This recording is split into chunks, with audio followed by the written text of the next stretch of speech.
Hi! Kumusta? Alam niyo na kung saan tayo pupunta. May bitbit na naman tayong lagayan ng tubig. Siyempre, day off na naman kasi natin ngayon. Kaya mag-iigib tayo ng tubig at saka magluluto. At dahil nagkikrave ako ng shawarma, kaya gagawa tayo ng shawarma. Siyempre, may listahan ako para kung ano lang yung kailangan ko, yun lang talagang bibilhin ko. So, yung una kong binili is yung beef. Kasi ang gagawin ko, beef shawarma. Alangan naman, manok bibilhin ko, diba?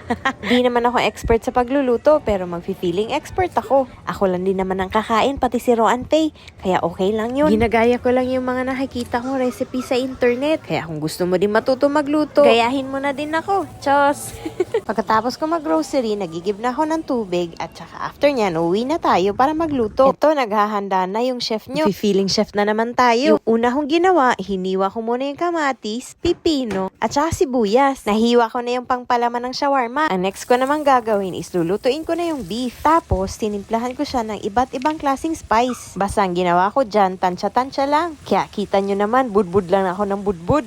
Nilagyan ko din pala siya ng oyster sauce at saka sugar. Pagkatapos ko maluto yung shawarma, garlic sauce naman yung ginawa ko. Pagkatapos kong gumawa ng garlic sauce, yung cheese sauce naman. O, ang dami kong ginawa, ba? Diba?